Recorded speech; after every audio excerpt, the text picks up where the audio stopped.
Attendu depuis le 2 janvier, la publication de résultats des législatives 2023, jusque-là, on continue encore à attendre. Rien n'a été donné comme information.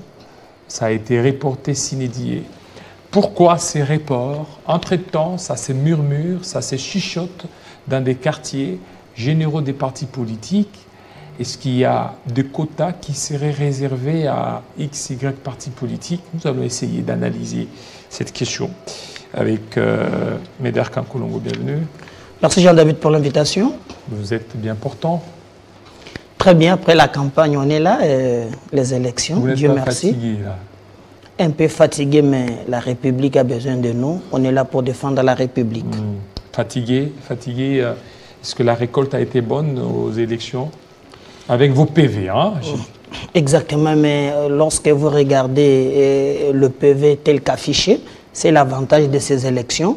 Donc, Méder Kankolongo figure parmi les 3 premiers, le meilleur élu de Lukunga. Donc, vous êtes un journaliste, vous n'avez qu'à faire des investigations. D'ailleurs, plusieurs sondages auprès des journalistes l'attestent. Donc, mais comme on est respectueux des textes, nous laissons la CENI, la primaire. Il y a comme des seuils aussi. Hein? Si votre regroupement ou votre parti n'a pas atteint les seuils, vous pouvez avoir autant de voix, mais celui qui a peu de voix, il passe. Mais, il peut être repêché par l'autre. Mais vous savez, je suis du regroupement politique AFDC allié. Quand on parle d'AFDC, vous avez dit d'ailleurs, on était parmi le premier regroupement lorsqu'on a parlé de seuil de recevabilité. Donc, quand on voit AFDC, notre organisation, nous, l'histoire des seuils, nous les conjuguons au passé. Donc, nous serons là avec les seuils. Au contraire, nous allons travailler avec notre majorité pour le bien-être des Congolais. Voilà, pour le bien-être des Congolais, mais il y a un problème jusque-là. C'était attendu le 2. La publication n'est toujours pas sortie. Alors, je ne suis pas membre de la CENI. Moi aussi, comme candidat, et d'ailleurs, nos états-majors ne cessent de nous poser tant de questions. Et nous n'avons pas de réponse exacte parce que la CENI pouvait me fixer. Alors, vous savez, quand on n'a pas l'information, mais le rumeur devient une source d'information. Alors, ça murmure de partout. Je ne vais pas céder à cette manipulation. Mais comme candidat, je bâtis campagne moi-même et aussi pour l'ensemble de notre regroupement. Nous disons, on doit aller vite publier pour faire taire le rumeur. Sinon pas, les gens penseront que ces rumeurs risquent d'être considérés par notre peuple. Oui, parce que Kadima, officiellement, il a parlé des compilations. C'est qu'il doit certainement confronter les résultats de machines à voter, les résultats manuels. Oui, parce que selon aussi les informations, ce qui se dit dans les couloirs, vous savez, il y a ces gens-là qui se sont habitués à corrompre. Et cette fois-ci, nous félicitons la véracité de M. Kadima, qui est le président de la CENI, qui pour cette fois-ci, il ne veut pas de combines politiciennes. Il y a des gens qui sont là qui pour des calculs personnels. Le député, il veut revenir à tout moment, utiliser des pratiques non démocratiques. Alors nous disons que ça ne marchera pas. Parce qu'il y a dans des couloirs, il y aurait des quotas. Non, cette histoire ne marchera pas. Parce que la démocratie, c'est le pouvoir du peuple. Et nous pensons que... Vous parlez des quotas, c'est que l'UDPS réclamerait aussi une part importante. Comme l'UDPS à la présidence, l'UDPS voudrait aussi avoir la majorité au niveau du Parlement, et ainsi de suite. C'est que alors, vous alliez, comment sera votre essor? Il y a aussi l'opposition qui est là, c'est compliqué. Moi, je suis allé aux élections pas pour un problème de quotas. Moi, je passe ces informations-là. Prenons par exemple les cas. Je vis notre ministre actuel de l'Intérieur, Peter Kazadi, là, au niveau de Moamba. Mais il a été voté massivement. Peter? Oui. Est-ce qu'il a besoin de tricher? Non, non. Ce sont ces gens qui ont lamentablement échoué, désavoués par notre peuple. Regardez, aujourd'hui, quand vous regardez comment les choses se passent, l'actuel président a été voté massivement, de manière démocratique. Et le président n'a aucune intention d'avoir des députés nommés sans légitimité. C'est inadmissible. Et c'est pourquoi nous, notre position d'abord comme parti politique Congo en avant, mais aussi nous faisons partie du regroupement politique AFDC allié. Nous, on a pris le temps de travailler. Moi, je me souviens toujours de notre autorité morale, M. Bat, toujours préparer les élections. Préparer les élections. Vous avez vu moi-même, je me suis déployé au Congo. Regardez ce qu'on a pu faire. Parce qu'on a pris le temps de préparer ces élections. Nous combattrons et nous disons au président de la CENI de ne pas céder. C'est 4 ou 5 personnes qui pensent qu'ils peuvent manipuler les choses, ça ne passera pas. Il y a même des listes qui circuleraient, des listes de fraudeurs. Il y a même des députés, des anciens députés qui se lancent dans des réseaux pour commencer à citer tel a voté. Il a cité les noms de certaines personnes qui détenaient des machines à voter dans leur résidence, même dans leur centre. Mais il y a une commission qui a été mise en place par la CENI, nous on attend les conclusions. De la commission. De la commission. Donc là, ça sera long, la publication, ça va prendre du temps. Parce que le temps que la commission termine son travail, et il doit rendre rapport, après le rapport de la commission d'enquête, c'est probablement qu'il y aura... Avec une nouvelle technologie, je crois que c'est quelque chose qui peut se faire dans 48 heures, parce que ce n'est pas tout le monde qui a triché. Moi, par exemple, la commune de Kinshasa, on a arrêté des gens qui ont été arrêtés, des candidats. Commune de Kinshasa? Oui, on les a arrêtés. D'autres même jusqu'à 21h, arrêtés. Ils ont pris le temps. Le seul candidat qui a voté et rentré à la maison, c'est Médard Kankolongo. Le reste était dehors la nuit, juste vers 23h. Et je les ai bâtis démocratiquement. Alors nous voulons qu'on sécurise... Si tu dis que tu les as battus démocratiquement, et puisque ça s'est boutiqué nuitamment, et être déçu après. Non, mais parce qu'on a affiché le PV, Jean-David. On affichait. Et là, quand je te parle, je peux vous envoyer le PV, vous verrez dans tel centre, partout. Et on a eu le temps de placer nos témoins pour éviter la tricherie. Donc, moi, je pense que cette époque est révolue, où vous avez les gens qu'on appelait des caciques. Vous savez, Joseph Kabila a souffert avec ces gens, qui du reste, il peut changer à tout moment. Ce temps est révolu. Nous voulons respecter la volonté populaire et les élus et l'émanation du peuple. Aujourd'hui, selon ce que le président de la CENI a dit, après ces enquêtes, il y aurait même certaines circonscriptions où on va invalider certaines candidatures. Mais ça risque aussi d'influer sur les résultats du président de la République. Moi, je pense que le président de la CENI a la possibilité de montrer à la face du monde que c'est un monsieur correct. Parce que là, il est devant l'opinion nationale et internationale. Jusque-là, avec ce qu'il a fait pour l'élection présidentielle, rien ne lui reprochait. Il a montré que c'est un vrai technicien. Alors, mieux vaut la fin d'une chose que son commencement. Nous devons aller mollo. Il doit prouver à la face du monde qu'il est un technicien et qu'il ne cède pas aux caprices des politiciens en manque de positionnement. Ce qu'il doit faire, c'est montrer la technicité et aussi être cohérent.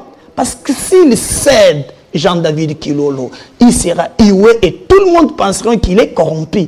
Il n'a aucun intérêt. Il n'a aucun intérêt. Aujourd'hui, l'élection présidentielle prouve à la face du monde que Kadima avait raison.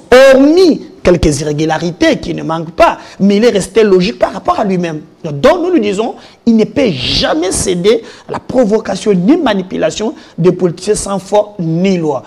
Et il y aurait des écarts. Moi, je pense que c'est un technicien, laissez-lui la place, qui travaille parce que la CENI, c'est une organe purement technique. Voilà. Alors, au niveau déjà de l'union sacrée, ça crée déjà des remous, des agitations.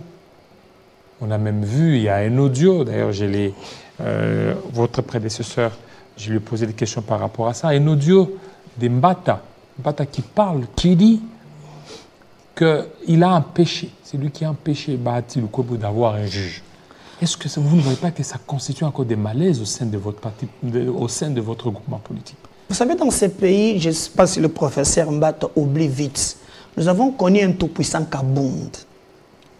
Peut-être, je ne sais pas s'il lui était où. Aujourd'hui, il est en prison. Le combat que nous menons pour ces pays, nous ne voulons pas des hommes forts, non. Nous voulons des idées qui peuvent nous mettre ensemble pour construire ce Congo. Et quand il dit qu'il s'opposait à Bahati, Médard Kankolongo, j'ai siégé à la conférence des présidents. Et à l'époque, on ne parlait même pas des candidatures. Le président Bahati Lukwebo, il nous a dit clairement que nous devons battre la campagne pour la réélection de notre champion, qui est M. Félix Tshisekedi. Et il a prêché par l'exemple.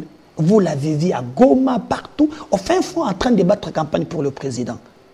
Et Bati n'est pas n'importe qui dans ces pays. Vous ne pouvez jamais parler de l'histoire du Congo sans pour autant ne pas parler de Bati Lukwebo. Alors quand il dit qu'il combattrait Bati, et là où les bas blessent, il dit qu'il combattrait le liste à tous les niveaux. Ça c'est très grave.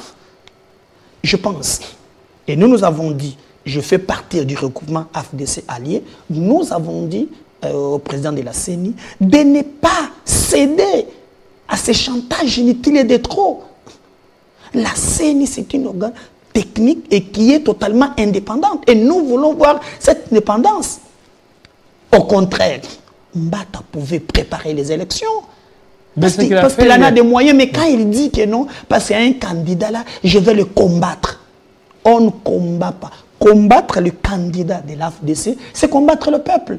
Parce que nous sommes l'émanation du peuple. Vous voyez? Médard Kankolongo, j'ai battu tout le monde.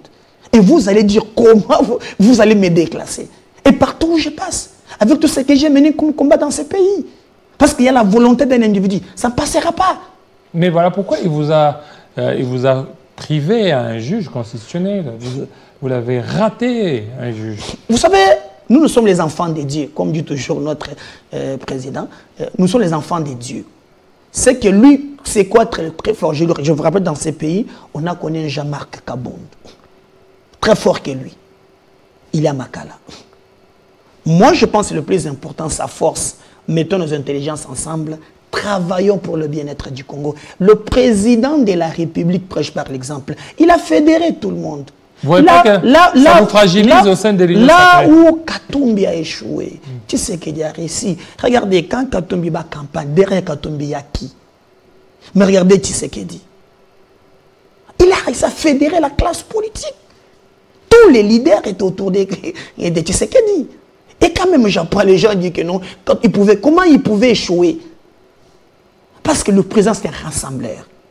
Et nous prêchons, les gens qui entourent le président doivent tirer beaucoup d'attention pour nous mettre, quand même, devons nous mettre ensemble au lieu de nous diviser. Est-ce que vous ne voyez pas qu'avec oui, c'est bien de parler au lieu de vous diviser. Il y a déjà l'hypocrisie au sein de l'Union sacrée. Mais le plus important, nous faisons peur comme d'habitude. Vous savez qu'on nous combat toujours à faire ça. Il y a l'hypocrisie, non? Non, il n'y a pas de problème d'hypocrisie. Nous, je crois que bientôt, là, on va publier le récit. Vous verrez, on connaît un bon nombre des élites. Nous travaillons, les autres préparent la tricherie. Et d'ici là, il y aura la guerre aussi des Dauphins qui va aussi se préparer.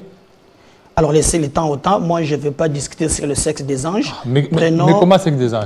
Parce que ça, c'est les derniers mandats du chef de l'État. Oui, mais... C'est les derniers, non?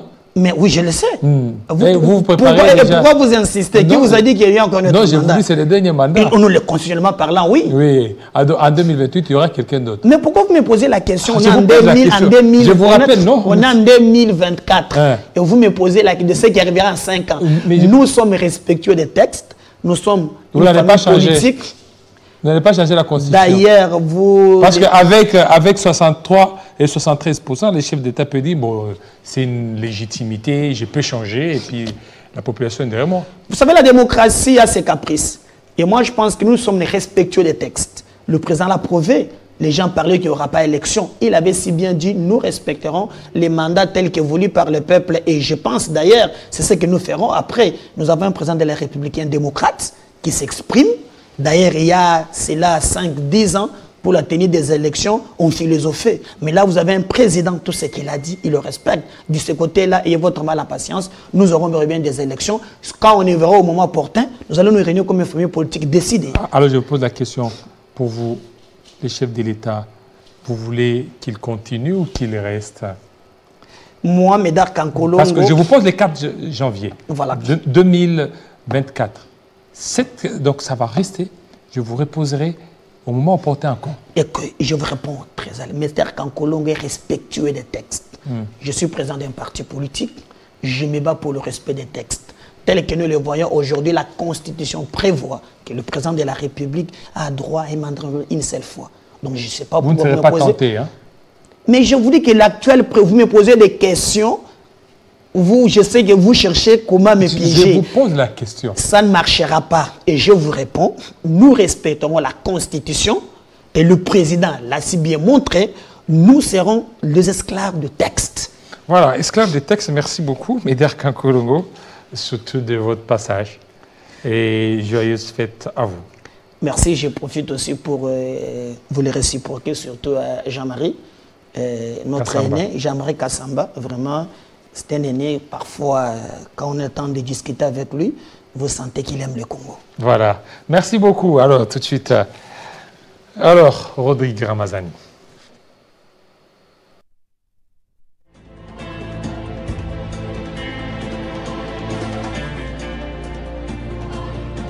TD50, la seule chaîne qui incarne la République démocratique du Congo.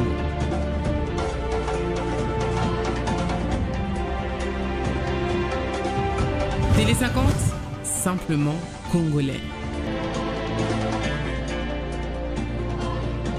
TD50, la seule chaîne qui incarne la République démocratique du Congo.